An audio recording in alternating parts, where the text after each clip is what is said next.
Si tu regardes cette vidéo, c'est sans doute que tu souhaites peut-être valider ta première pull-up ou bien tout simplement augmenter ton nombre de reps sur tes tractions.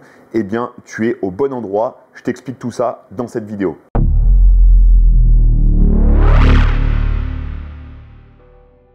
Salut à toutes et à tous, très heureux de vous retrouver aujourd'hui dans une nouvelle vidéo de la Minute de l'Expert. Et aujourd'hui, on va parler pull-up et je vais vous expliquer l'analogie que j'utilise pour développer la force sur les pull-ups. Cette analogie, elle est très simple, elle repose sur plusieurs piliers. Le premier, c'est la contrainte de poids de corps. Le deuxième, c'est les différents régimes de contraction. Et le troisième, eh bien, c'est l'adaptation des régimes de contraction avec justement cette contrainte de poids de corps. C'est ce qu'on va essayer de décrypter ensemble dans cette vidéo et je vais vous donner tous les outils pour pouvoir exploser sur vos pull-ups. Donc, comme je l'expliquais dans cette petite introduction, l'idée va être de mettre en corrélation les régimes de contraction.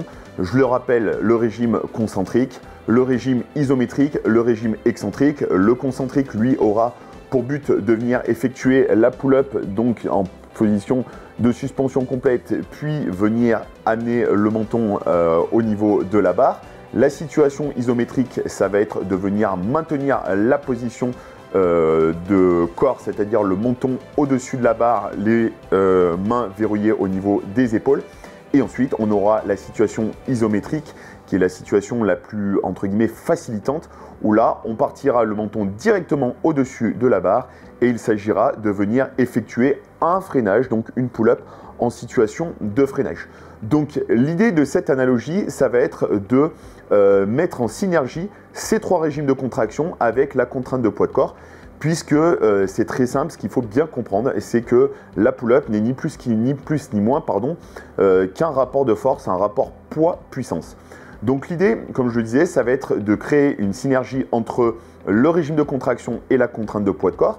On va partir dans un système de ce que j'appelle la pyramide inversée, c'est ce que vous voyez à présent à l'écran, avec le régime de contraction le plus complexe, donc c'est-à-dire le régime concentrique. Donc dans un premier temps, sur ce régime concentrique, on va appliquer une contrainte de poids de corps qui sera la plus infime possible. C'est ce qu'on va voir notamment avec le travail de rowing.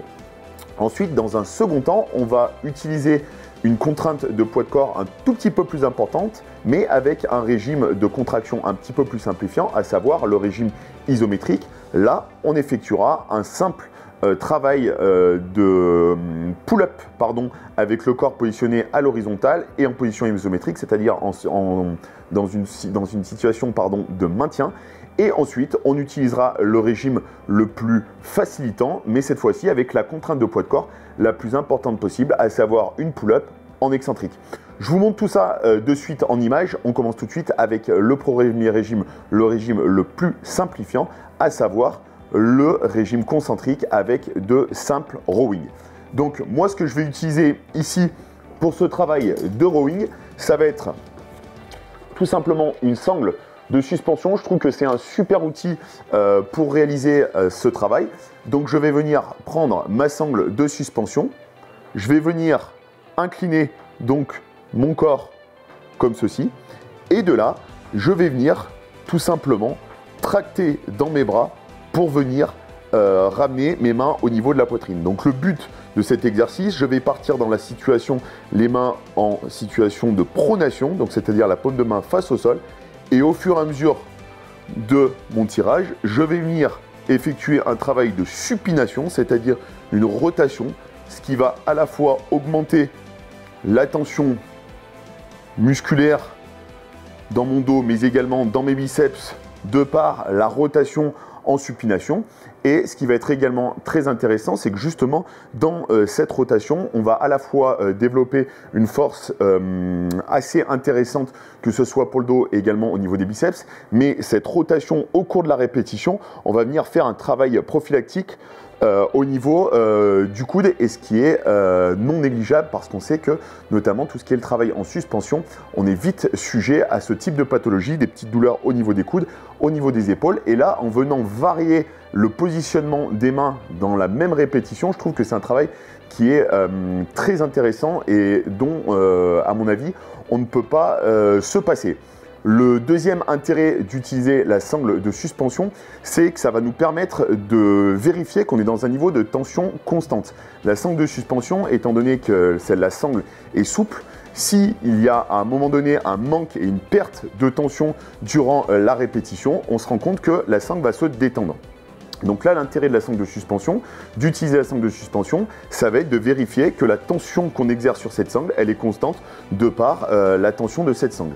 Le troisième point sur lequel il va falloir être assez vigilant et sur lequel il va falloir être intelligent, c'est la saisie qu'on va prendre sur les poignets lors de ce simple rowing. Pour la simple et bonne raison, c'est que l'un des points complexes au niveau de la gym suspendue, c'est à la fois la force motrice, mais on a également le travail au niveau de la force, au niveau du grip, au niveau de la saisie. Et cette saisie, il va falloir la prendre dès le début, et quels que soient les régimes de contraction, que ce soit sur le travail concentrique, comme je viens de vous le montrer ici, sur le régime isométrique comme on va voir juste après, et à plus forte raison sur le régime excentrique lorsqu'on sera en situation de suspension complète, où là le grip jouera encore une fois un rôle majeur.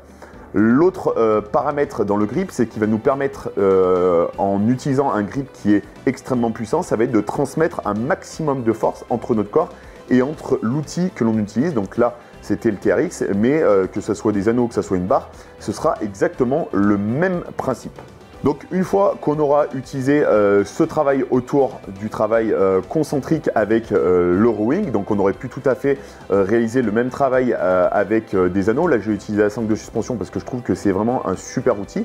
On aurait pu, comme je le disais, utiliser des anneaux ou bien tout simplement utiliser une barre avec un corps incliné. Ça aurait été à peu près la même chose.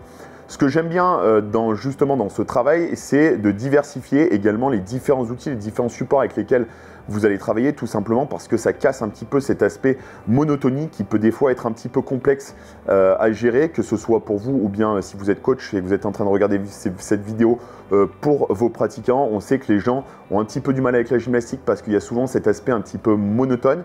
Et bien là, ça va vous permettre de vraiment casser la monotonie en utilisant parfois le même exercice, mais simplement en changeant les outils et les supports. Et bien vous allez voir que les gens vont beaucoup mieux tolérer ce travail. Ensuite, on va passer sur le deuxième étage de la pyramide, à savoir le régime isométrique avec une contrainte de poids de corps un tout petit peu plus importante cette fois-ci, puisque là on était à peu près globalement, bien entendu, entre 30 et 40% de notre poids de corps. Là, on va passer entre 40, même peut-être un petit peu plus, 50 voire 70% de son poids de corps, en mettant cette fois-ci son corps à l'horizontale. Donc là, la solution, elle va être très simple. On va venir tout simplement utiliser une barre d'haltérophilie qu'on va venir raquer sur notre rack d'haltéro, et puis on va utiliser une box. Voilà, on va venir utiliser donc une box sur laquelle on va venir tout simplement disposer nos pieds. Une fois qu'on aura disposé nos pieds, on va venir se mettre dans une position de gainage, bien les pieds collés, les jambes bien tendues, et de là on va venir tracter et maintenir cette position. On essaiera de conserver une légère position de holo, saisie toujours la plus puissante possible, et ensuite on viendra donc relâcher cette position. Donc là, l'intérêt de ce travail, comme je l'expliquais tout à l'heure dans l'introduction, ça va être de cumuler du temps, un maximum de temps sous tension. Donc c'est ce qui va nous permettre de générer des adaptations à la fois en termes de force motrice tout simplement, et puis également de venir créer des adaptations sur le système un petit peu plus ostéotendineux, notamment au niveau des ligaments, au niveau des tendons. Plus on va créer du temps sous tension, plus l'ensemble de ce système va venir générer des adaptations et donc va gagner en force et en résistance. Donc comme je disais, là encore une fois, j'ai utilisé une barre. On aurait tout à fait pu utiliser également des anneaux dans la même position. On installe des anneaux, on met nos pieds sur une box, On aurait pu également utiliser, pourquoi pas, une corde à grimper, voire 2 cordes à grimper. Là, ce qui est intéressant, c'est qu'on change l'angle de saisie, donc ça nous permet de développer de la force, mais dans un autre registre, non plus avec les mains à l'horizontale, mais avec les mains de manière verticale. Donc là, on sollicitera bien entendu de manière un petit peu plus significative notre grip, ce qui est également très intéressant parce qu'on l'a vu précédemment, le grip est l'un des facteurs limitants que l'on va pouvoir rencontrer, notamment au niveau des pull-ups. Et autre adaptation qu'on peut également générer, que je trouve très intéressante, c'est également d'utiliser le travail en prise mixte, c'est-à-dire une main en pronation, l'autre main en supination, et de venir maintenir dans cette position. Et ensuite, sur la série suivante, on va tout simplement venir échanger, alterner cette position de main.